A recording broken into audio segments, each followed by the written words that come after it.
Hi guys, and welcome back to part 2 of looking at young people in the UK and the violent crimes they're caught up in and we judge them for, let's be honest. Yes, I'm going to be showing 4 clips, all varied, one which is actually quite amateur. It's like a compilation of worldstarhiphop clips. That will be fun. Yes, and the aim is to take you on a journey which will lead you to an end result of a simple and beautiful solution to the issue. I don't want to give it away, but you'll be surprised with what I've come up with. So again, thanks for watching. Enjoy.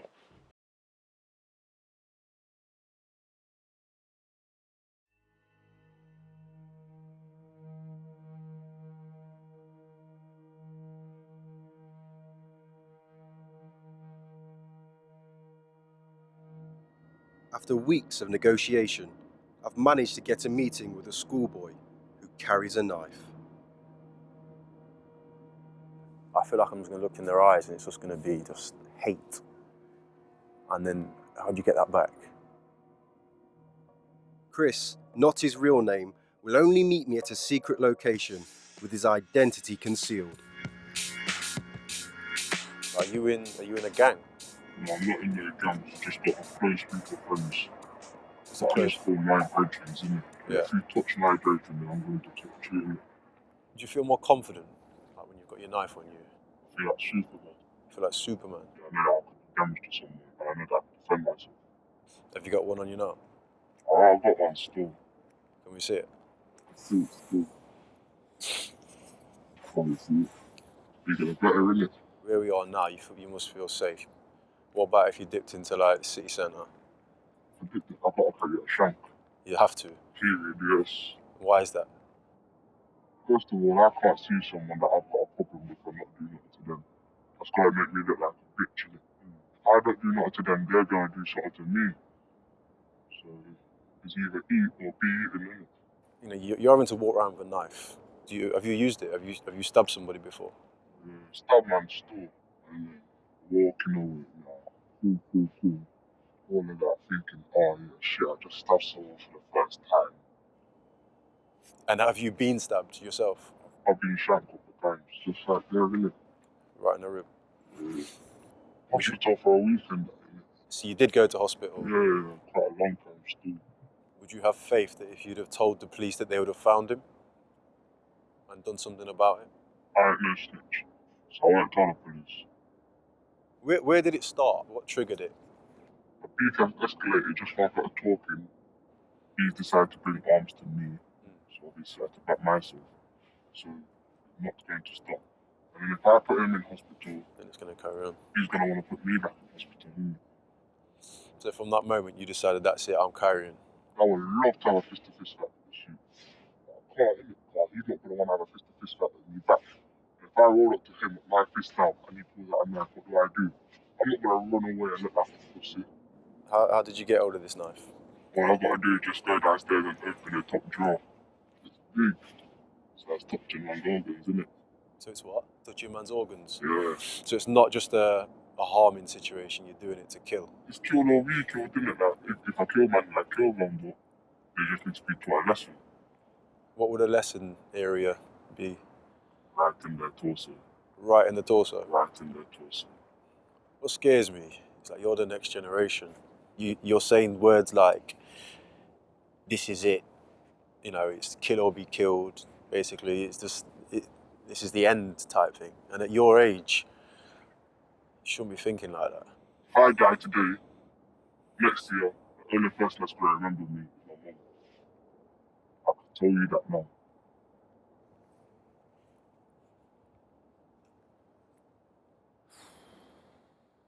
It was scary to see the mindset of someone so young, prepared to just lose everything, lose his life. There was nothing that was going to stop him, and all this started from an argument. I mean, we all had arguments at school. Everyone had arguments at school, but didn't get stabbed because of it.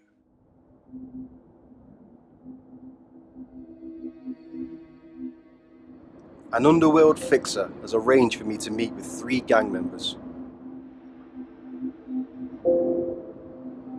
I was nervous, but I needed to meet them to find out about the weapons they used and the gangs in the city.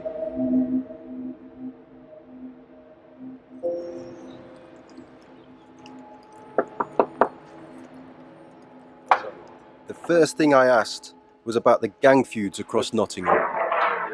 There's definitely strong rivalries around the city from certain areas to areas. You've got Radford, Meadows, St Anne's and a couple of other areas that have like got reputations of being rough areas. How old was you when you first started carrying knives? 40. Yeah, 14, 15.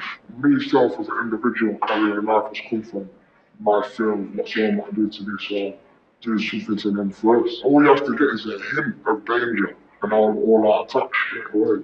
I won't be no waiting about to see if this person's going to attack me first. You know what I'm saying? You just have to survive. There's people that want your dad. You know, just knife them. So what would you do to protect yourself? You're saying people want you dead. What was it? Character, you know. Just big enough protection. So I mean, this is for you, literally. Like, you class it as your protection. You pull that out, people getting scared, obviously. You must have been in situations where you've had to use it. Yeah, I just walk around at night, just carry my tools, try my money, doing my thing. They jumped out the car and there's five of them, I can't do anything. They filmed me and then obviously took my shit. Obviously, I've seen one of them like 3 or 4 days later and I just stabbed him in it. Just one of them. Do you feel that's give you more respect now where you're from? Like, walk by the block, I'm seeing a couple of people, but nobody wants to chat to me. It's respect because they don't want to talk to me about it. I'm a madman, you get me? I'll chop my head off fast and don't watch them, you get me? It's life, innit? It's life. I'm not trying to die on these roads, you know. Do you feel like somebody's literally wants to... 24/7 for this is just my safety tool. You wouldn't leave the house without clothes, so this is like the same thing. If you're naked, one time someone's come to my house, knock on my door, and try to bottle me. See, now I've had to pull outside, chase him out the way, and chop him at the bus station. Revenge is the biggest thing. I mean, sometimes it's hard not to take revenge. Man, he chooses. I was born in this. I mean, from day dot, I've seen things where it just became normal for me to grow up and do these sort of things myself. If you're a kid, yeah, and you see someone come into your house and put a shit on the table, when you're an adult, it's not abnormal to you. You've seen that as a kid. So why is that going to shock you in any way? Have you lost any friends through basically this life? I had one close friend to me who was murdered in school days. It definitely affected my perspective going forward. You see, the more friends I lose, it makes me more hard-headed. Begin to lock off from certain things. If you could get out, would you get out? Yeah, if I could, it would have hurt me. Can't be the right problem. If we left this life right now and stopped carrying a tool, someone who is carrying a tool, they're still going to come for us. Because their beef might drop with us, our beef might drop with them, but it's not the way around, is it? And obviously all of us through here, we've all been through the system. The system don't work. I mean the court system, I mean the prison system, I don't really think it's designed to rehabilitate like it's supposed to. We just put back out on the streets and the exact same problems, the exact same places, you know what I'm trying to say? So why is it you think knife crime is so high in Nottingham? The kids that are younger who are carrying the knives, making rash moves, stabbing each other. You know, school kids killing each other. Just to prove themselves to the elders, you know what I mean, to get in with their clique. Once you get caught or you do something really bad, you kill somebody, this is going to change your life forever. I'm trying to say there's no going back on that. 90% of kids here, 17 and under here, the average knife is one of out of the mum's kitchen drawer here. Not got proper knife. When they go to stab someone, they probably bends or slaps or goes somewhere where it shouldn't go. People die. People don't know what they're doing. I know I speak from a privileged position as an ex-footballer, but I'm realising that some of these youngsters are a product of their environment and can feel they need to use violence in order to survive. I'm not sure we are doing enough to not just get the knives off the streets, but once some of them have been caught with knives, they felt like there was a golden moment, a golden point where they thought, I want to change, and I want to be different, and nobody was there for them. We wasn't there for them, and it's that moment where they just go, well, I might as well go back to doing what I was doing before, because I know at least my crew or my people, they're going to be there for me. The tragic incident made me worry what might happen to Chris if he continued his feud with his rival. I wanted to see if he was ready to change. You know, we spoke about the beef that you had with the guy that stabbed you. Have you managed to find him, or are you still intent on finding this guy? Still intent on finding him, innit?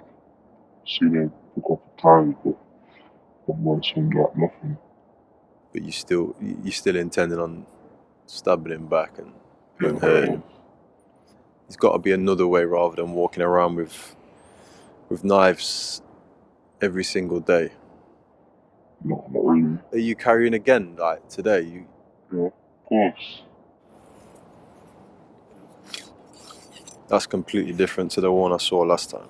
I know. It's got its own special case and everything. The last time just seemed like, you told me it was out the top drawer of your kitchen. That's going to do some serious damage, Chris, man. If you land that in somebody, that's it. I mean, that's your life done, that's their life done instantly. You know that, don't you? Where's the my life done if I got caught, innit? So, try to take the risk, innit? Is that what you're saying still then about your life, that it's kill or be killed? More or less. That's killing somebody. The minute that goes in and comes out, you're dead. Are you prepared to die? I'm prepared to die, but I just don't want it there. That's why I'm going to life. But you're prepared to die, though. You know that. You've got to die one day, innit? So. I've been standing outside some railings today. Flowers everywhere, balloons, candles lit, people drinking, trying to celebrate someone's life. Right? To me, I think you've got the opportunity to make a decision before that happens. No, you know what you're saying, just how it is. I'm wondering what's just holding you back from just making that change in your life. Same thing that's holding back millions of other youths, innit? Just feeling the need to be protected. I suppose all I can do, I just wish you the best of luck, and hopefully eventually you make the right decision. Yeah, cool, yeah.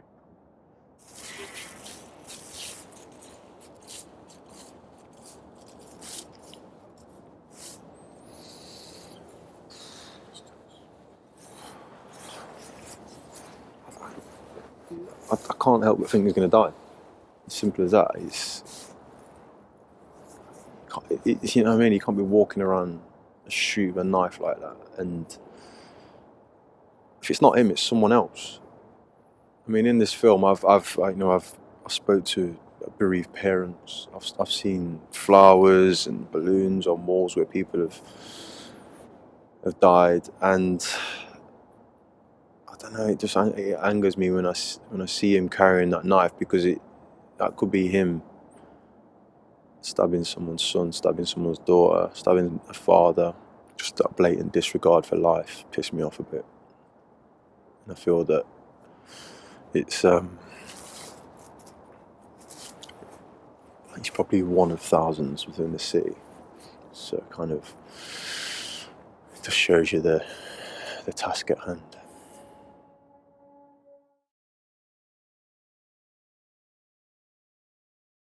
Stay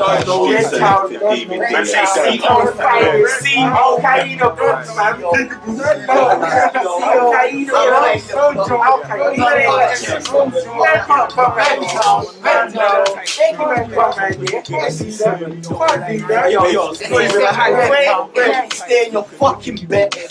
Listen. The screen's covered up now. Whoever says fucking y'all slap me in the face, well, I'm hollering. What? Cause you know he is.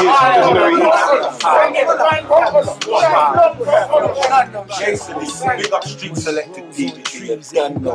Fuck them. Fuck Willie. Fuck them. We're coming hard. They can't even talk. Someone kill this out. One question, what's the message to the people obviously that think they got something to say? I think they want to do you something, innit? You know what I'm saying? Listen. Cause run shit, who runs south? Who runs south? You tell me, pussy, who runs south? Come holler at me. Come holler at me. One more question, on a positive thing, to the people that think they want to come on this road thing and rare, what you got to say to them? Rose ain't nice, bro.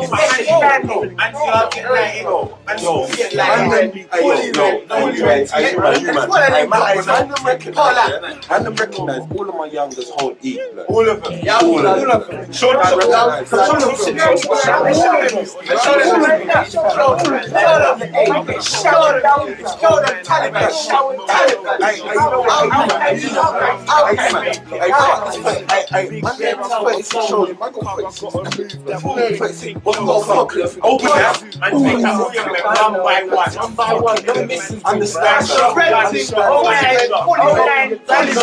Big up Street Selectors, Sinister, SW9, Brixton, what? Casper over there, don't know.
Youngers, you know the deal. TCB, Done, bro. Bird guys, shooters. I told the cameraman what you done. Hold tight the olders. Hold tight the olders. Tell the cameraman Free young Ash, free big Ash, free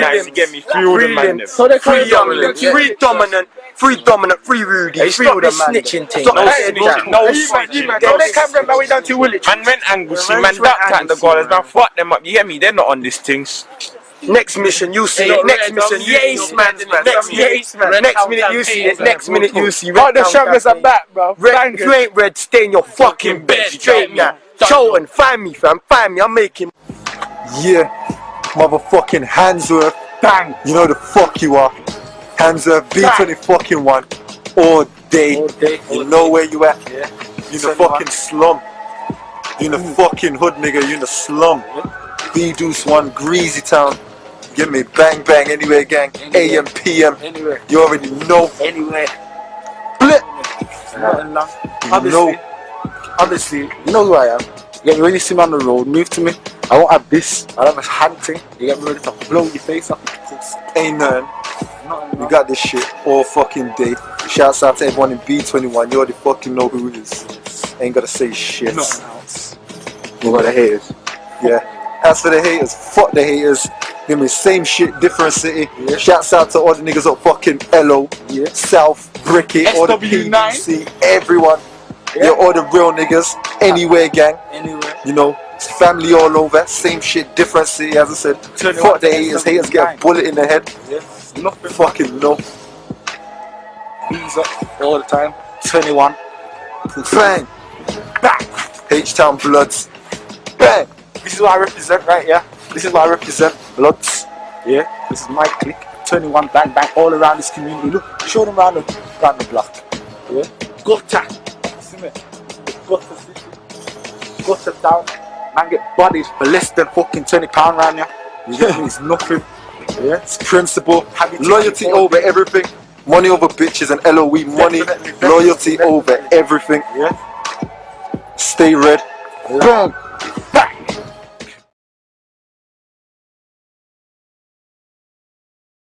Yeah, so Ace, Professor Ace here. So what do you think? People are saying that the increasing the violence is because of the drug dealers like you. They're saying that that's the reason why they're increasing violence in London. What do you think about that? You know what? More time, we're just dealing with what we got in it. So we're just out here trying to make the most of our situations. Some people got it better, some people don't. We ain't the ones that's bringing in the drugs. We ain't the ones that's bringing in the guns. Like, the government are bringing in ones if you look at it properly. But you know, you got the resources, got the clients. You just got to do what you got to do. I've probably been involved for about, I'd say maybe 10 years, since I was about 13. Obviously, growing up from when I was young, I used to see it with the local guys like doing their thing, and what they can do, I can do, innit? So I didn't see anything different between me and them. I started to make my little drinks here and there, and I thought, you know what, it's time for me to do my own thing. Yeah, I've had my setbacks. Yeah, I've got in trouble. Yeah, I've had shit times, but I've also had great times too. So fuck it, innit? My mum's happy, I'm happy. Yeah, she ain't happy, I'm doing what I'm doing, but she's living well, innit? Bills are paid and she's eating nice. So you know what? I can't really care what anyone else thinks. Well, you know what? Really and truly, I ain't even on the road that no more. I've got my little runners, to be honest. Keep it simple, keep it off. Let me tell you, if I get caught, it's long. It's a whole chain of reaction. But if these little boys get caught, oh, it's a slap on the wrist, quick 2-3 years, you know. So just keep it simple, innit? So your brother running for you then? My brother? Yeah. You know what, yeah? Your little brother, he's running for you? I don't really talk about my brother too much, you know. He does his thing, I do my thing, innit? Yeah, but if you had a little brother, would he be running for you? That's what I'm asking you. Well, to be honest, why don't I keep it in the family, innit? Oh, so you would let your brother run for you then? Yeah, I'll keep him more next to me. Yeah, but would you let him run for you? That's what I'm saying. You know what? He's got to start somewhere, innit? I started somewhere, so I let him run for me, but I'll keep him close if I had a brother, innit? Why would you even put your brother, for a start, why would you put your brother in that position? And Ace, I'm sorry, my bro, no beef and that, yeah? But if I was your dad or your mum, I would slap you down. Say you're going to put your little brother in that position to be shot in, and you can't even sit on camera with bare face. You have to wear a ballet. That's how deep it is. You're such a bad man, you have to wear a ballet. Real gangsters don't have to wear a ballet. So how come you get the youngers to sell the drugs for you? Why don't you get a big man to do it for you? Why the youngers? You know what? The kids, they see the life. They want to live the life. They do what they're told. They don't argue. Not much questions. They get paid. They go home. Happy days. Too much bickering. Too much this and that with the big man, you know. So what sort of, like, because I know that if you try to get my son to run for you, it's going to be, I'm going to take it to another level anyway. But still, do you know what I mean? If you try to get my son to run for you, that it's the next level. So what sort of children are you getting to run for you? More time, I'm about, and I see the same youths on the road doing nothing. Yeah, I see them on the road doing nothing. I say, boy, what, you want to make an opportunity here? Come make some dollars. Sometimes you clock these kids with their parents. Their parents are a bit mash up, a bit crackheads and whatnot. Like, they're the easier ones, if I'm honest, because they got the freedom. The parents don't really care that much.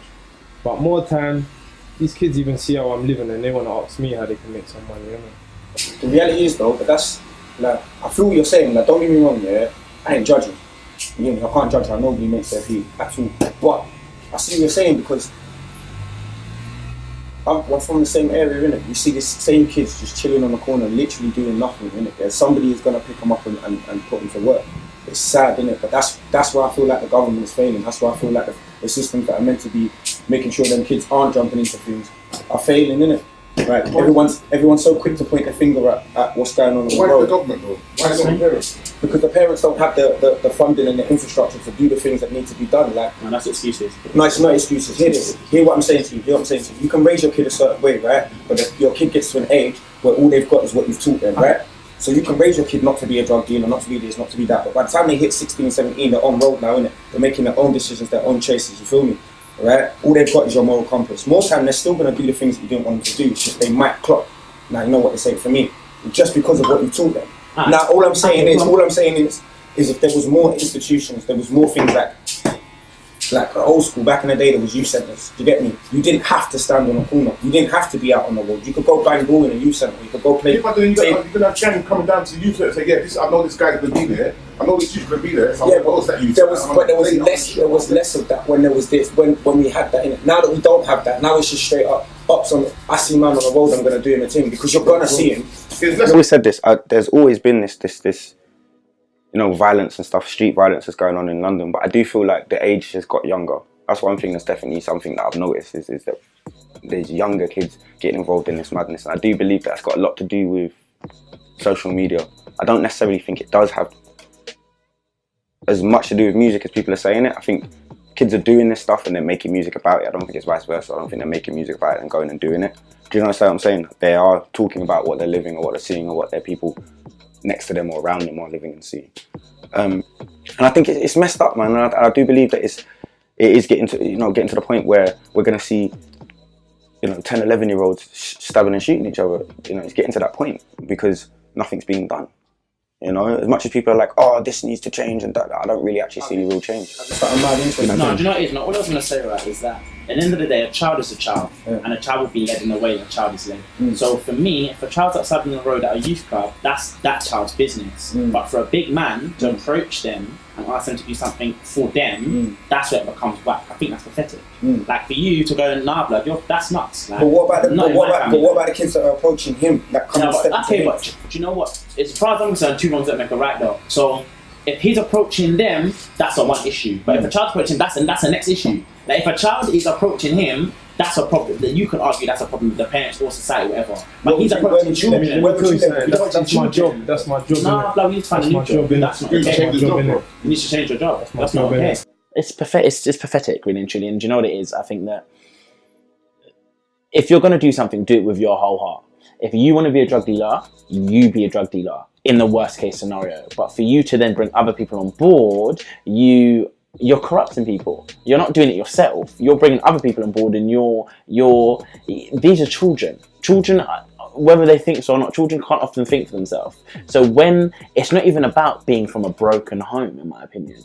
If you are offered an opportunity to earn 100, 200, 300 pounds a week, whether you're from a broken home or not, from a child's point of view, they're not seeing it as 300 pounds. They're seeing it as, oh damn, I can get the new Xbox. I can get this. I can get the new trainers. So I think that there's drug dealers. They're a real threat. They're a real risk because if there's no question that they can corrupt children by simply saying, do you want to earn £100 a week?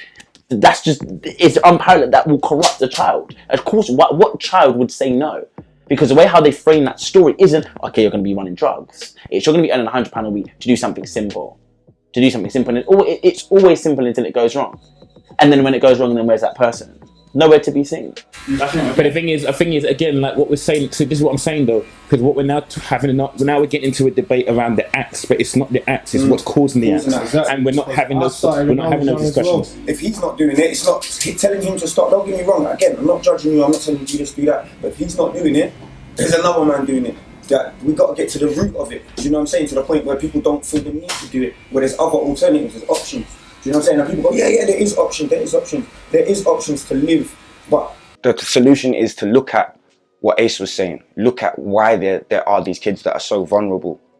Look at where they're coming from. What can we do to make them less vulnerable, so that people like Ace and others don't have the chance, the opportunity to offer them these opportunities to get into the drug trade and stuff like that. We have to look at that. Why are there kids out there at 14, 15, 16 on a street corner with no parents around them?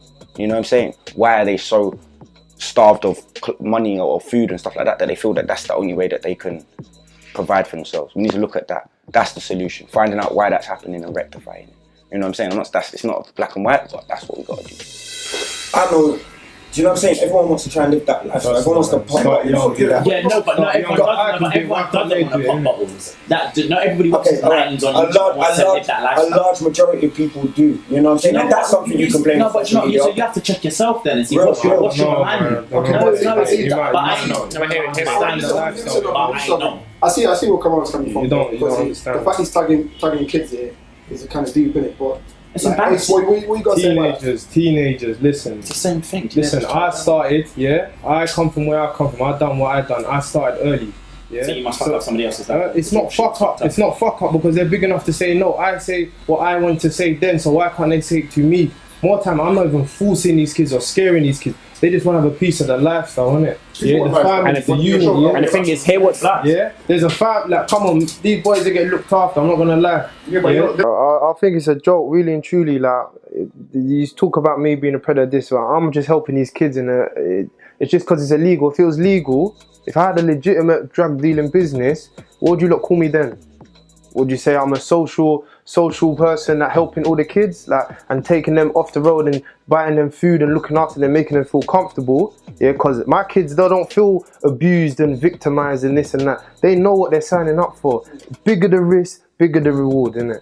Yeah, and drug dealers are not to blame for the violence, because you don't hear this cartel killed this cartel in England. You're hearing it's happening on the road, it's happening in the estates, it's happening at parties. Yeah, it's happening on the streets over dumb fiddle faddles. Yeah, more or less gang business than drug dealing business. But then can you see what's happening here now? Because what's happening is you're talking about, from your perspective, it's messing up. From your perspective, it's positive. Because from your point of view, what you see is these kids want something to do, so I'm giving you something in the here and now. I think what you're talking about is in the long term. That's why I'm saying there's truth in every narrative. But from this perspective, it is a positive movement, because it's doing nothing, so I'm giving you something. But from your point of view, what you're talking about, which is right, is also right, is that in the long term, it's not a positive. So this is where I think, in terms of debating and building, this is where we need to look at where this fits in the puzzle, because both of your both pieces fit. But what we're trying to do is argue and cancel each other out. Well, right is about perspective. Well, I think there's a lot of issues and a lot of holes and a lot of kind of stuff kind of inside within the youth community. A lot of holes, a lot of kind of emotional malnutrition, and I think the whole instant gratification, the appeal for making money, I think that's kind of the appeal for kids. You're dealing with kids that are trying to search for feeling significant, and within the bigger system, a lot of them are feeling insignificant. You are living in a society now where consumerism is pushed at us everywhere. If you don't have this, if you don't own this, if you don't have this status, you're nobody. Social media, main media, advertisement. So if you've got an easy way to make money, then for a lot of young people, it's a no-brainer for some of them. No, but hold on. There is no which way that you can condone an adult approaching children to sell drugs. No. There is no which way that anybody... So the question is... So when this youth is flossing, yeah, some of my boys are on job, flossing, yeah, stunting on you and your people, how you gonna feel? You know what I'm saying? That's a positive outcome. We're not talking about condoning it right now. What we're talking about is, why is this happening? Why is it happening? You can sit there and hate what he does all you want, but that ain't changing shit. Do you understand what I'm saying? Okay, but let's see what the youngest got to say, man. What you got, Alex? What do you think about, like, obviously, you're like, how old are you? 16. 16, obviously. A lot of your kids your age, yeah, are selling drugs, and I'm not saying all of them selling drugs and getting involved in knife crime. So what is it like being your age? I'm not saying you shop, but what is it like being your age? Make it tangible. If he approached you in the street to floss on people like me, what are you gonna say? Make it tangible. Well, let's see what is it like. He's a 16-year-old boy, so let him say what he has to say, you know. So if he was to approach me, like, I'll be scared because when about the father, of course. Of course. Without the belly. It'll be a bit shaky, but I don't know. It depends what he has to say. Like if he says like gonna do the job, blah blah blah, I'll say no, of course, because I'm a good boy, because I was raised right. Other people like my age don't get that the same. What's your experience of it? What's your experience of the ends of shotters of Trust violence? me, don't see me like you see me as a local. You see me regularly. What's your experience of the ends? Not as a stranger just walking up talking to a little kid. You see me regularly. You know my face, innit? Yeah. Well, seeing young ones at my age is quite deep because their parents must be like in deep grief. They like people that go to church. Their boys or sons have died for no reason. It's quite sad at my age as well. It's getting out of hands. Like innocent kids are dying for no reason. They don't do anything, but because they're walking on someone else's turf or area, they just get killed.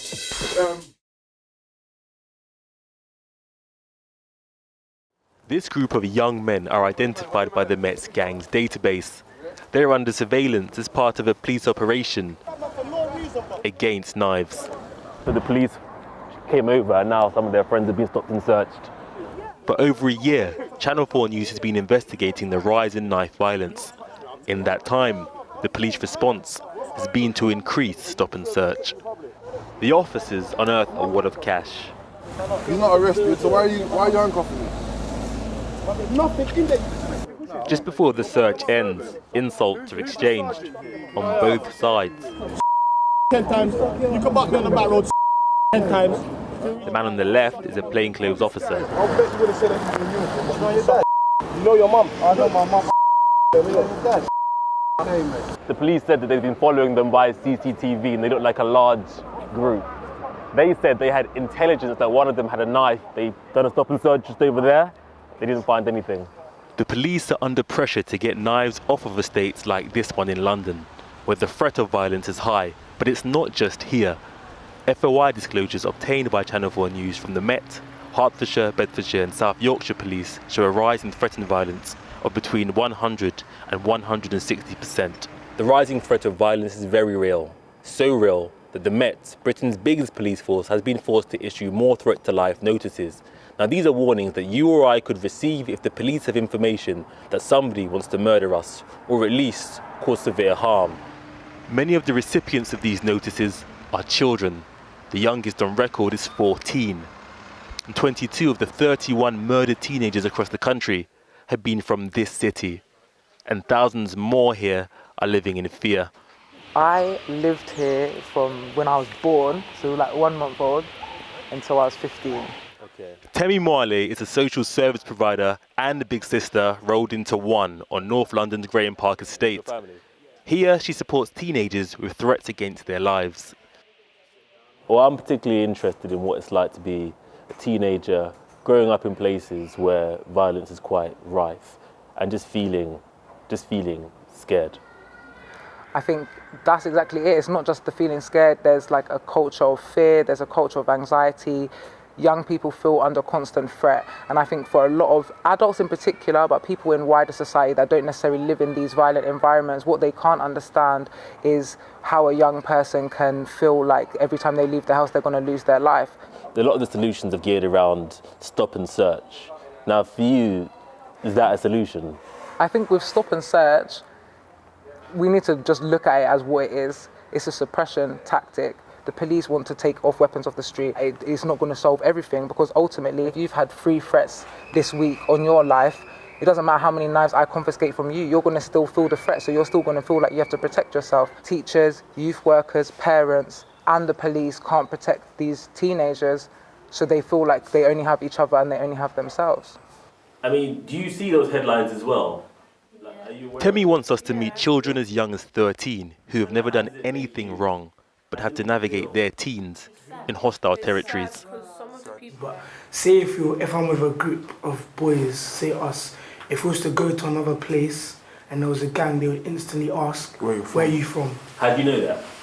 Because they probably haven't seen our faces before, they don't know us, they don't know about how we are, so they ask where we're from. If you say the wrong answer or the right answer, yeah, most likely that's what's going to happen, or something bad. So what would help? What for you would make the street safer? Youth clubs. What? Yeah, more youth clubs. Oh yeah, yeah. Do you want more police on the streets? It could help. It could help. I don't think it's gonna help. I don't think it's gonna help much, but it could help. If you had to, in maybe one word, describe being a teenager in London, what word would you each use? Hard. Hard. Probably hard as well, because it's not easy living the life of a teenager in London if bad things can happen to you. So, yeah. And do you fear bad things happening to you? Yeah. Those fears have been realised for the young man we're about to meet next. We can't reveal his identity because he's still school-aged.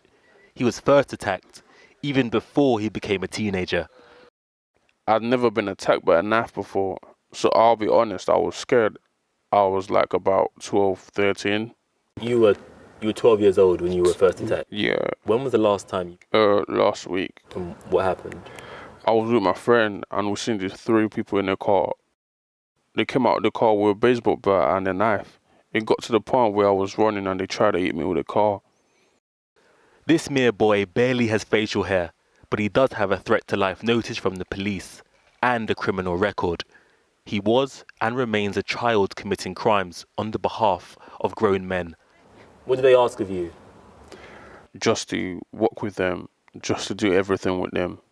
Like what? Like, sell drugs, just old knives, everything. I wasn't the only one, that's the worst thing about it. I was actually one of the lucky ones. Most of them got stabbed. Do you consider that you were maybe groomed? Yeah, I would say that. In fact, that's exactly what it is. I was groomed. It got to the extent where I thought I was something that I wasn't. And then eventually it actually made me into that kind of person. At what point do you feel like enough is enough, I need to get off the streets and completely draw a line under it and move away and start again? To what extent do you feel like you need to take ownership and responsibility over your own life now? Like, how would you expect me, a 16-year-old boy, to move away? Like, how? There's no one there. There's no social services. I went to the social services. They didn't want to know. So, where else am I supposed to turn to? And do you expect to see 17? Do you expect to see 18? Do you expect to live? I really hope to, but anything can happen. And that thought scares me that I might not even see 18. And this is the tragedy which makes youth violence a matter of child protection. Young men and boys at the start of their lives are already anticipating the end. Just look at this picture and see your brother, your son, your cousin, your nephew, your uncle.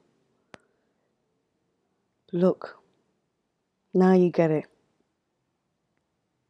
Now you get it. And now, what questions came up in your mind, you know? Did you laugh at some of them and realise they weren't as gangster? Did you picture any of them as your kids or your brother, etc.? Did you have an epiphany, a realisation, something you didn't see before? Do you think it's the same old rubbish? Did you have any favourites in the barber shop? There's a million questions you could ask. But in terms of a summary, I came across a show on Netflix by a guy called Derrenbrown. He's a magician. And there was a section in it that was really interesting. And I thought, this could solve all the problems for these young people in the streets. But who's got the balls to do it? Enjoy.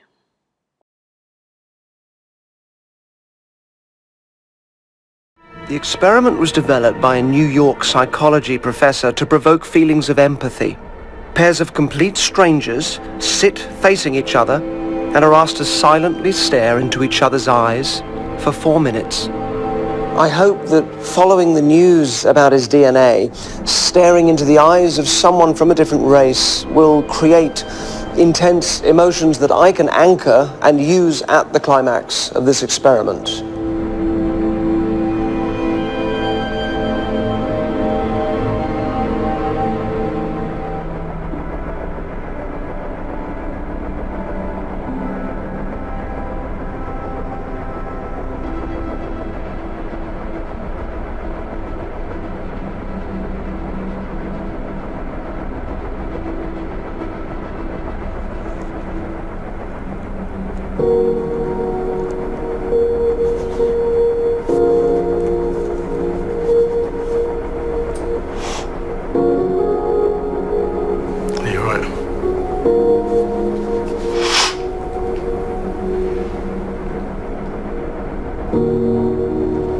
It was almost like looking into him, like it was almost like looking into his soul.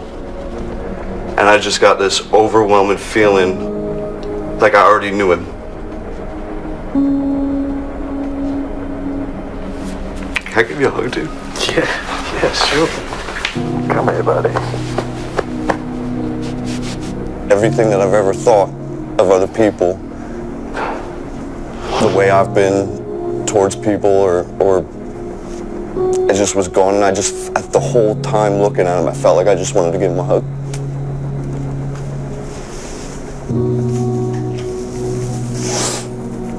It was overwhelming.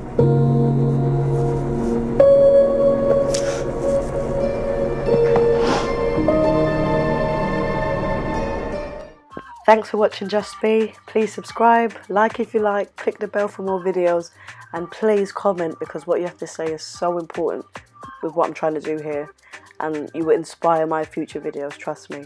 And follow me on Facebook, Instagram, Twitter and Gmail, and let's keep this conversation flowing. Peace.